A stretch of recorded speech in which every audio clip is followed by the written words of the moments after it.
put it on hold. And we start up the camera. Recording. I gotta wear better shirts for this. I'm gonna need this because it is sweltering hot out here in the garage. Sprouts brand grapefruit. Great kind of crispy carbonation. Last episode, this happened. And I've always really wanted to set myself apart. Part of that was this kind of purity aspect as a teenager in my early 20s. So now I'm gonna tell the story of how I started going to church, became a worship pastor, youth pastor for about 15 plus years, and then stopped going entirely. I'm probably gonna sweat, gonna smoke a marijuana cigarette. I'm gonna talk about church.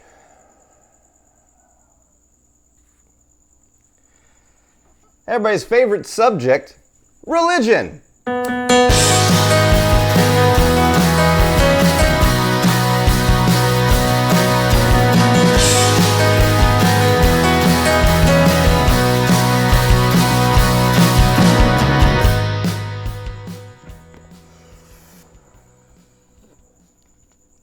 Well, as with every episode of this, whatever this is, I'm gonna smoke a marijuana cigarette.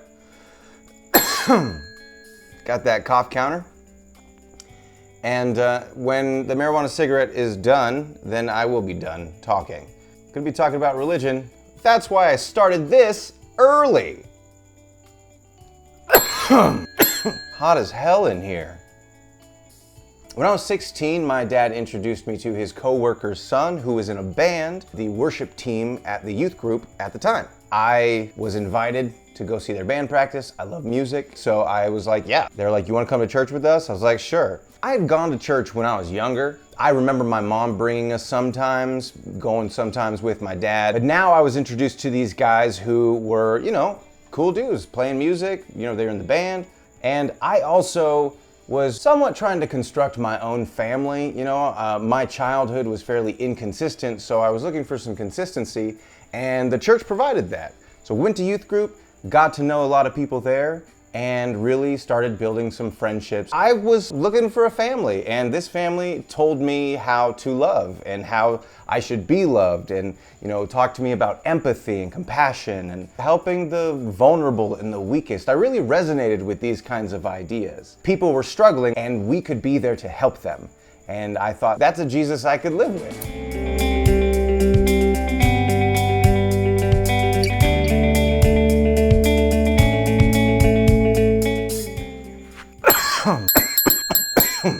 Oh, rapid fire. I am smoking a strain today called Pacific Stone 805 Sour Hybrid. Apparently, making me cough a bit. After I'd started going to youth group for a while, I never really started going to Sunday morning services. I just really liked my people. I was invited to volunteer in the junior high group. I had started playing bass guitar a little bit of acoustic guitar, just from being around these guys who were in a band, and I was like, hey, I wanna try too. And so the youth pastor at the time came up to me and was like, hey, some of these guys are gonna be helping out with the youth group, maybe you should help out, what do you think? And I was like, well, I don't know what I would do. He's like, you play a little guitar, right? I mean, not really, I can barely even play a song. And he's like, well, try it out. Like, maybe you could we need a worship leader. And I'm like, worship, okay, pal. I ended up being the junior high school worship leader when I was about 17. I saw that ministry grow from 60 kids to 200, 300 kids. Dang, this is crazy. Our family is growing. And I remember working with 6th graders and 7th graders and 8th graders and seeing them come from these little kids to these, now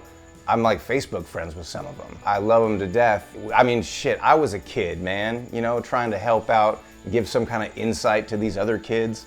What are you doing? I mean, hold on. Well, just hold on, just sit down there, buddy, and, well, how old are you? 11? Well, I remember 11. Oh, boy. 11, well, that was 6 years ago. God, look at the time.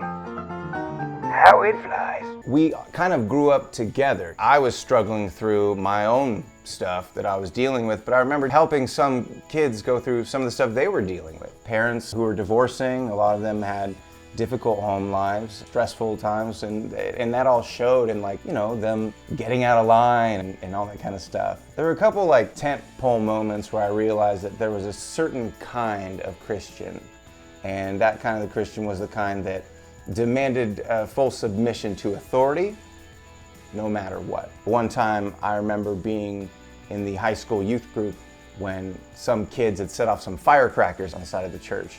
And there was a police officer who was a youth leader, and he had come over to them, put his finger in their chest and said, "Hey buddy, you know what? You don't come around here again until you start acting right." And that was the last time I saw those kids there. This guy was supposed to be a leader, and of course they taught that we should submit to our leaders and to authority. These kids better act upright if they want to come back.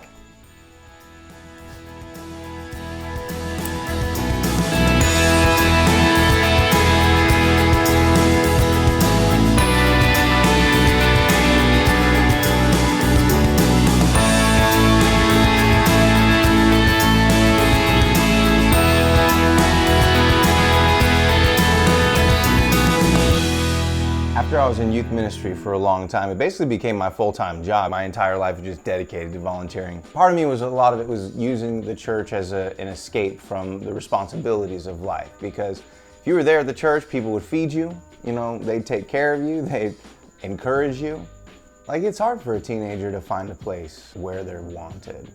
I found it, and I went hard there. As we talked about last time, encouragement, words of affirmation, hugs, handshakes. Woo boy, give me some Sunday morning handshakes. Greeting time.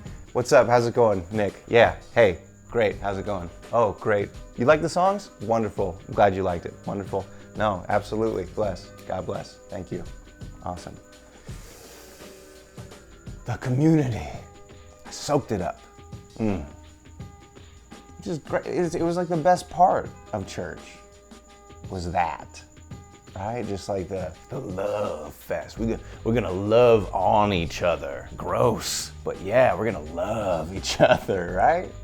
And that's what resonated with me, the love idea, right? You love everyone, no matter how broken you are. Not only will people accept you, but by being accepted into this community and be accepted by this God, that you will then be whole.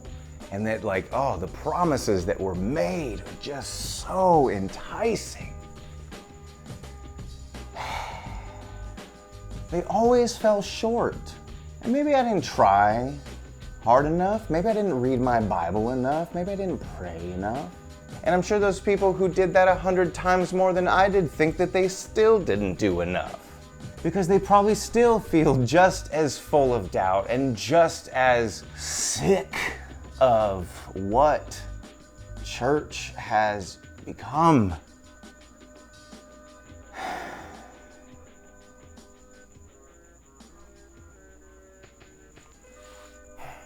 This bad boy is going faster than last time.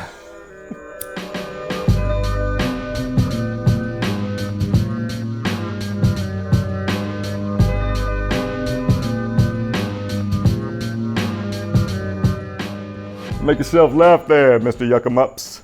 People are gonna hate this one. Like a half cough. After I got out of high school, there was a power shift in the church leadership. It was a time to choose sides. Very strange, very political. I was getting talked to by some of the other leadership people, and my people were talking to me, and they were talking, stuff about these other people and how there's all this, different ideas about, what should be happening. Boy, oh boy. Was my family fractured. Again, all I wanted was some stability. In the ups and downs of the ministry and whatnot, I thought, everyone's trying to follow Jesus. These principles that are unshaking. And that Jesus said that we should love God with our heart, soul, mind, and strength. And we should love people as we love ourselves. And that later on, Jesus clarified that when we love people, we are in fact loving God. So of course, we are all going to act in a way that is empathetic, kind, and loving towards each other.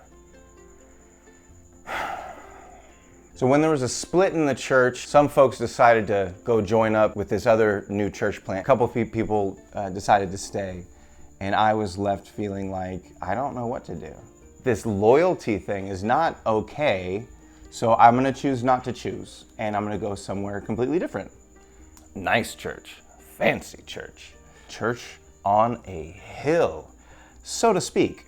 Definitely the church that has the highest socioeconomic folks. This then became clear that there are aspects of my personality that people love, and there are some that rub people the wrong way. So when you are in a church that requires a little bit more professionalism because of the moolah being spent, then this starts becoming clearer.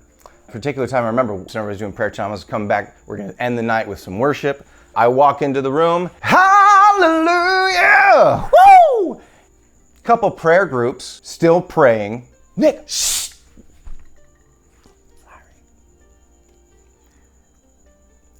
That right there is essentially my entire ministry of 15 plus years in a nutshell. Just that moment right there. Just imagine that repeated every day for the next 15 years.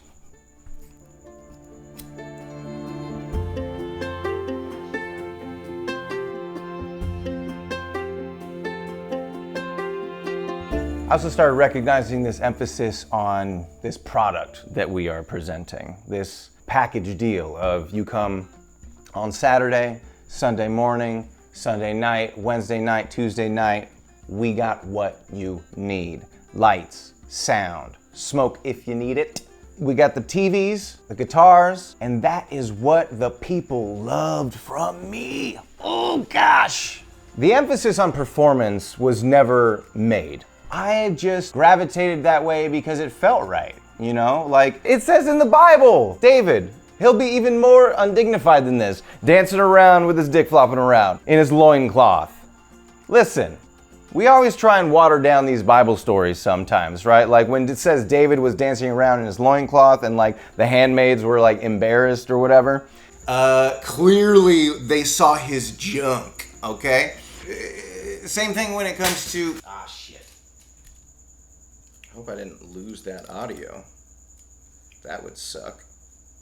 Got the camera audio, I guess. That's what happens, man, when you get me started talking about some Bible stories. Woo!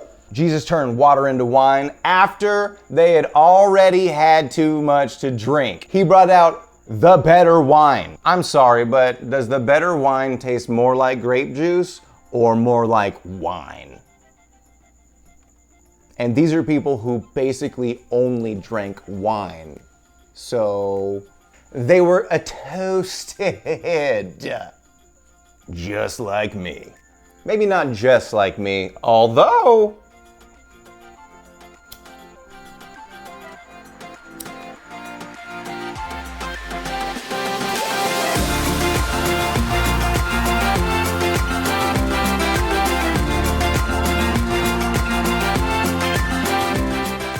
I wonder if people are gonna believe me that all of this is completely improvised and I'm just making it happen in the edit. The whole time I had been working at churches and whatnot, there had been this kind of silent emphasis on image control, maintaining a facade of, you know, me being less me. And I always struggle with that. I think if you watch the other episode, I reveal that I have ADHD. It's a neurological brain disorder. It wasn't recognized by anybody around at the time. So as far as everybody else was concerned, I was just diagnosed with annoying. A side effect of ADHD is being a little bit more immature than your peers. The black sheep, if you will. The one lost sheep of the 99, maybe some might say. There was a time where I was working at a school as a lunchtime proctor. The music director for the school was a dude that I knew from the first church that I was at. He said, hey, you know what? We have like an internship position available. Why don't you apply for it? So I applied for it and I got it. That was the beginning of my professional career as a worship leader.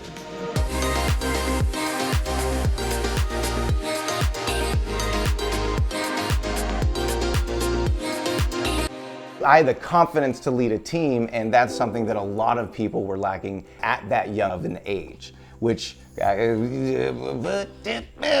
a thin line between confidence and arrogance. baby, I rode that line. Some might say I just stayed on one side of it just for long periods of time, which might be true, but I don't know.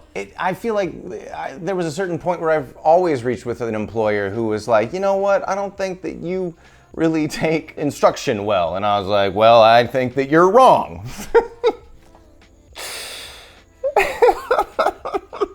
Before I took the internship position, I went to the youth pastor at the time and I said, hey man, is there any chance I can get paid for what I'm doing here? Because I got an internship opportunity that they're gonna pay me some pretty good scratch. I'm thinking maybe it was like $600 a month. Yeah, bro. The answer back essentially was no, because honestly, you've pissed off too many people around here.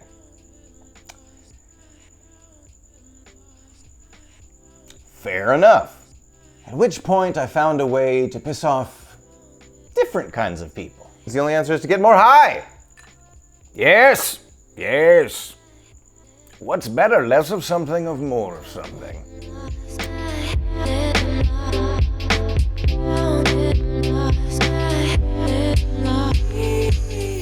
Just one. A single.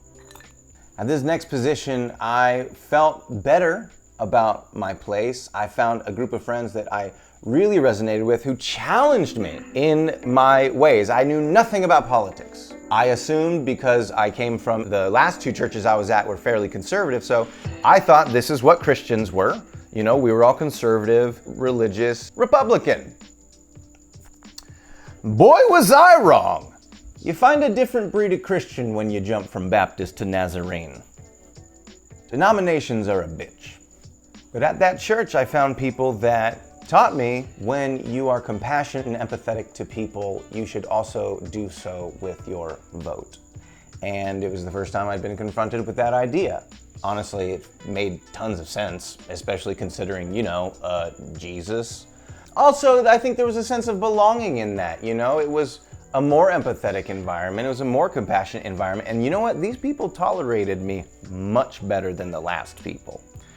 It seems like each church that I worked at and volunteered at revealed another layer of the church. The pastor seemed to like having the kind of more traditional approach of my compatriot, and with my more like modern kind of pushing the limits a little bit, electric guitar, a little bit of started talking to him a little bit about maybe I'm not an intern. Maybe I have like a more substantial position here. Like, do you value my efforts here? Great. Then, how important am I to like what's going on Sunday morning? That much. He's getting paid a whole lot more than me. I just want a little bit more. I get a title. I'm no longer an intern. I'm the associate worship leader. Dreams coming true, folks. Worship leader. In my title, associate even. Fancy. Still making $600 a month, but still though, that title, baby. Barely graduated high school, didn't go to college, just happened to pick up a guitar when I was 16, and now look at me flying through the church gates to glory upon the stage. And of course, to which my duties were added, youth worship leader.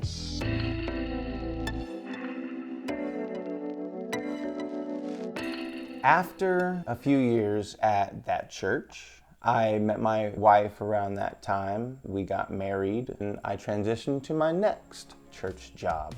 This was the church that a lot of my friends from my first church went to when there was the initial split. I'll probably provide some kind of diagram here. So it was like a return to home. It was also my very first time as being the guy. Taking over the team, the entire worship ministry was like mine to lead. It's a big responsibility, something that I had no skills to do. It required a lot of administrative skill, and I did not have that. Attention to detail, I did not have that. And interpersonal skills, I was working on that. It seems like each time I made a change of a church, it felt like I found a new flaw, but I found a new family, and It was this constant struggle of being hurt by the institutions that existed around you while feeling obligated to uphold them because of the people that you love.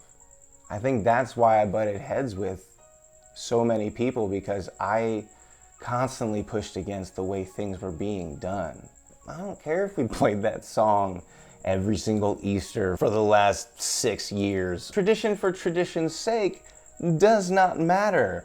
And then I started realizing that tradition for tradition's sake, that's what religion is.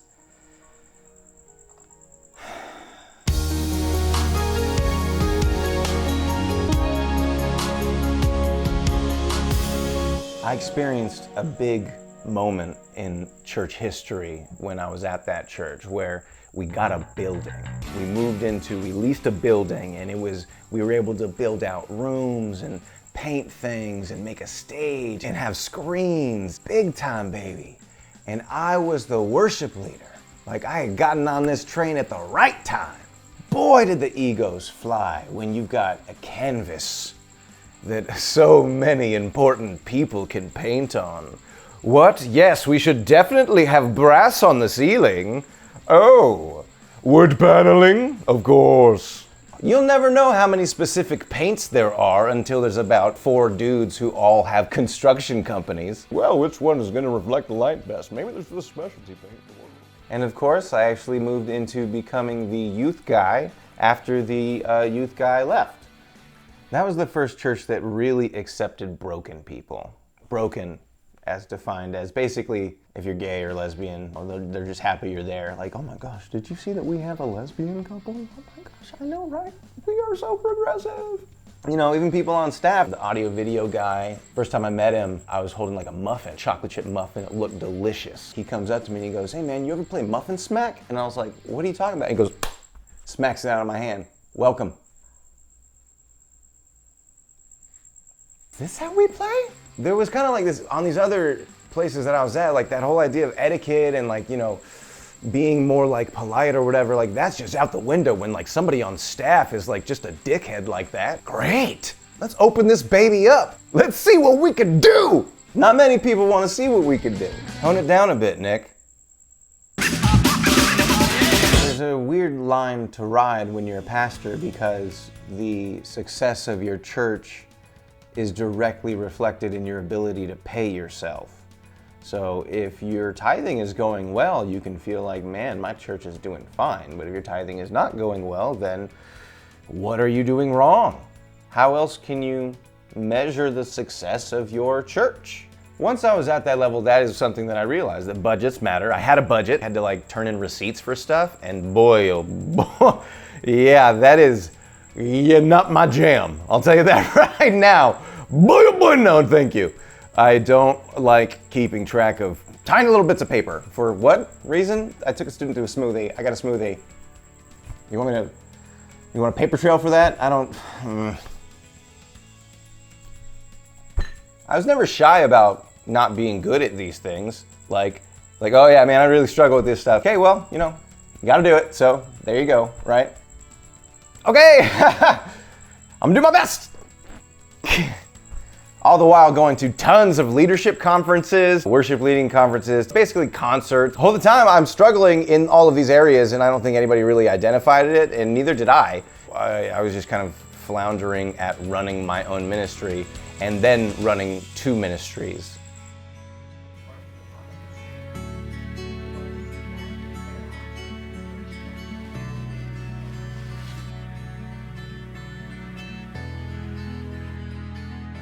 There are a lot of molds that I did not fit into, and it was becoming increasingly harder to fit into them as I found different churches. My flaws were too blatantly hindering to what I was supposed to be doing, which, I mean, church work is essentially just scheduling stuff. Prepping a sermon, honestly, isn't that hard. Just figure out a 45-minute speech. I got you. I could talk.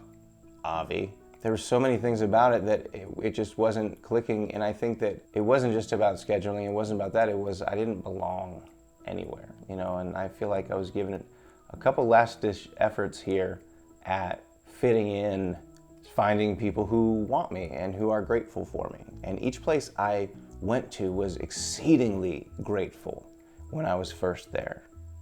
They were ecstatic to have somebody who can lead the band the way that I could. I'm telling you folks, skinny jeans, V-neck, all of it. Electric guitar, had the piano beside me. Ooh, let's bring the drum cage down. Open up those hi-hats. Let her rip. It was always louder with me. Why was that? Tons of things in the Bible say that we should worship the Lord in very loud ways, and we were doing such. So, I'm not mad at it. I think that it was fantastic, and everybody who hated it was old and antiquated. So, I was almost fired from that church. Rightfully so, probably.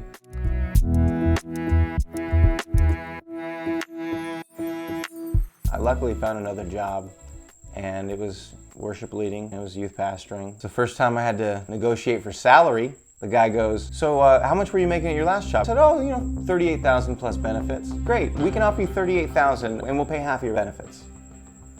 It was my first introduction to the corporate structure of church, and church really being ran like a business, because this church had a mother church that was like thousands of people. So when the mother church recognized the little diamond in the rough they had right here, they were like, oh goodness gracious, let's scoop you up and start putting you on our big stage, right? We'll have a little trade-off there. You go to the big church, and then the big church just doesn't do anything at all for the little church and lets them starve. I got in trouble for some things there. One thing that I'm particularly ashamed of was I used to forget to turn off the AC when I left the office.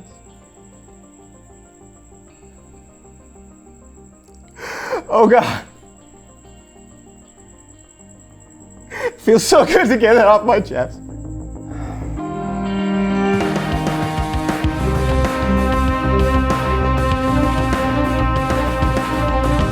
They asked me to put down my hours and record them, which I thought was strange, especially since this was right after I said, hey, I'd really like a little bit of a vacation break, because I just came off of doing winter camp. I was basically in charge of 15 to 20 kids and a bunch of adults for an entire weekend. And then I just came off summer camp for a week, and the response was, well, didn't you sleep? And I said, yeah, well, even though I was sleeping, if a kid got up or needed something, I would still be responsible, right? I couldn't just ignore him. I was kind of working a little bit of overtime, I would say, so maybe I was entitled to a little bit of a break here. I go up to my office and I get a call a little bit later that says, go ahead and take tomorrow off.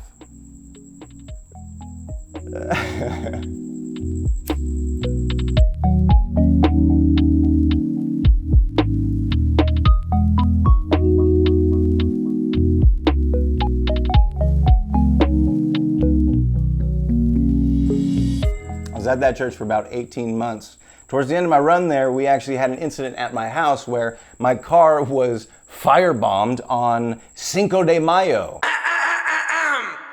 Since I was going to be going to church the next morning, and I had just played at church that same day, I had my electric guitar, all my foot pedals, wireless thing, all of my church stuff in my car, on fire. So at the time, one of the big dogs from the mother church said, hey, you know what, maybe there's something that we can do for you and help you out here. I know you lost some stuff that obviously you used to praise the Lord here and lead us in worship of Him, praise God.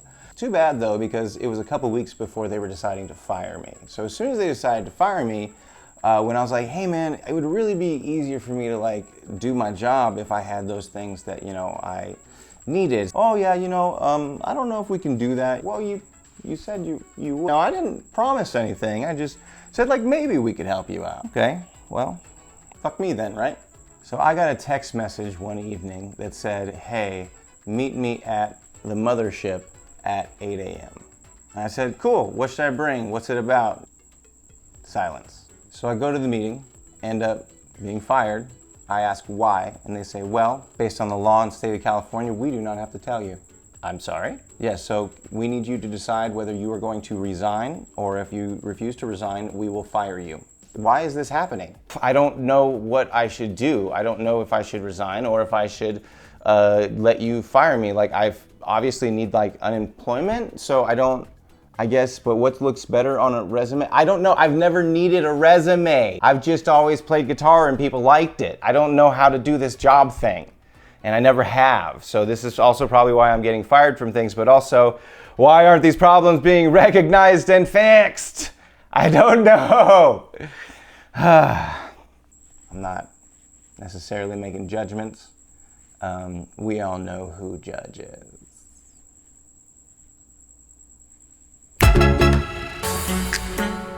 So I chose to resign, which ended up in me not getting unemployment, which I didn't realize at the time, so it left my family desolate.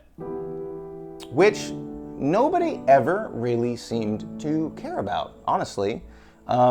Being at churches, for as long as I was, we talked about taking care of our neighbor and caring about those things, and then every single time I was let go, it was almost like the money that it would require for us to like be safe and stable was not there ever. And so everybody was just fed up with me enough to brush me off, along with my family that they had seemingly welcomed into their homes and now shut the door on.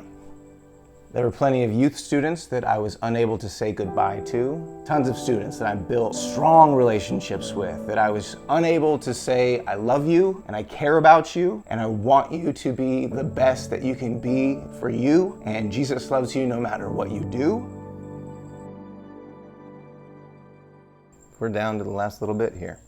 After leaving that church, I felt pretty turned off towards churches in general. To be treated so callously, and then to once my services are no longer needed, my little songs, sing my little dingles, be the wild youth guy, then I was basically kind of cast out. People didn't really talk to us anymore. It led to some bitterness and some anger for sure, even though I felt kind of, gotta keep going, keep believing. The church is not about the people, the church is about Jesus Christ and his message. So we started checking out churches online, even went back to the one before this one. It always felt like home. And then another church opportunity came about. It was yet another conservative, upper middle class, generally white church. Expectations of etiquette and properness. There were some things that, were nice and warm and comforting, and it wasn't so much that there was anything that was pushing me away from that church, just that I just was kind of becoming done with church in general. The show of it on Sunday morning or Wednesday night or Saturday or twice on Friday or whatever. I had been identified by what I did for the church for so long that I was having a hard time knowing who I was. I had no idea what I was supposed to be doing. It seemed like everything that I was supposed to be doing, everything that everybody was telling me that I was so talented in and so gifted in, I was failing at a lot, because the nice shiny parts of that job I was good at, but the doldrums part of that job I was not so good at, and guess what? That's what it takes to keep those kinds of jobs. I had progressed. I had gotten better over time, sure. Never good enough to keep a job for longer than a few years, but eventually I decided to part ways with this last church. It was more of a I was leaving kind of situation, and it was after I had gotten, a well-paying job, so it's like I wasn't relying on the church for a paycheck anymore. And Chris Rock said, being rich is not having millions of dollars, being rich is having options. And getting a paycheck from someplace that was not a church provided me options, and that option meant I could not work at a church if I didn't want to, and I did not want to, so I stopped.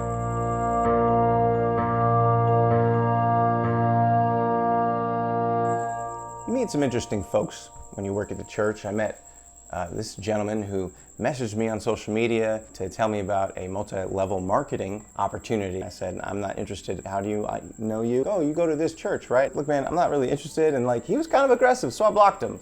And then I got a message from somebody else who said, I'm just trying to reach out to you about this thing, and I don't know you, man. I ended up blocking him on social media, and then he texted me on my phone. He said he got my phone number from a mutual friend. So whoever you are, fuck you.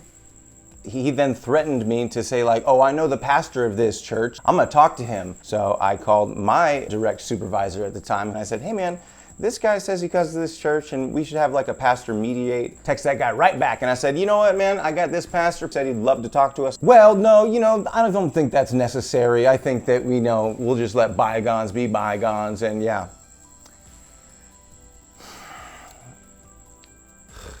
So many circles of churches I've found, so many people talk about strength, courage, and righteousness. And never have I found so many cowards.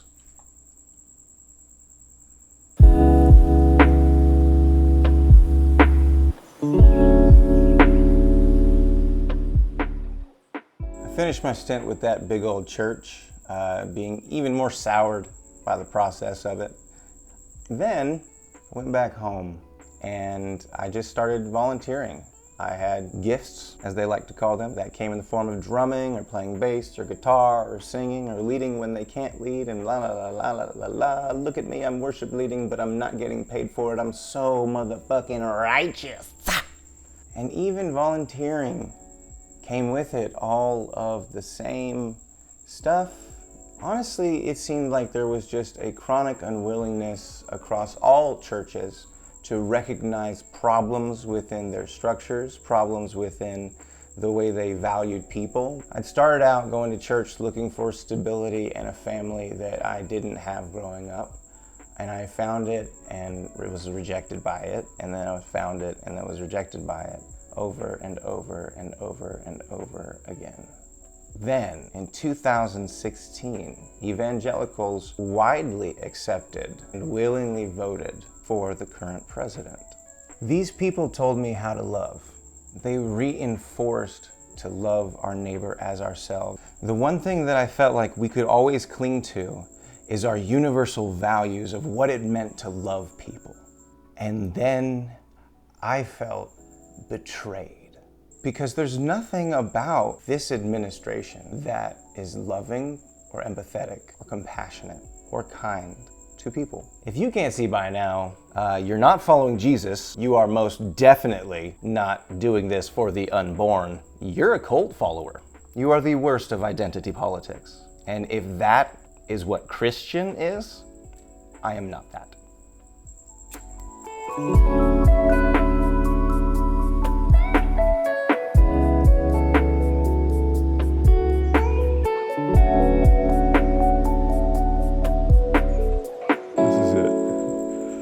The last bit. I do believe very much in what Jesus said about the two greatest commandments, that we should love God and we should love people, and the way that we love God is by loving people. That is what I've taken from my 15 years of worship and youth pastoring, attempting to lead in the structures of the American church. I don't know how to fix them. Much like most broken systems that exist, one of the only things that I can think of doing with them is getting rid of them and starting new. But a lot of people's paychecks depend on a lot of those systems. So change is hard. I think I'm just disappointed most by the moderate folks who are preaching from their pulpits. I'm just waiting for somebody to overturn some motherfucking tables. Jesus Christ himself called the religious leaders of the time a den of thieves, coiled vipers, wolves in sheep's clothing.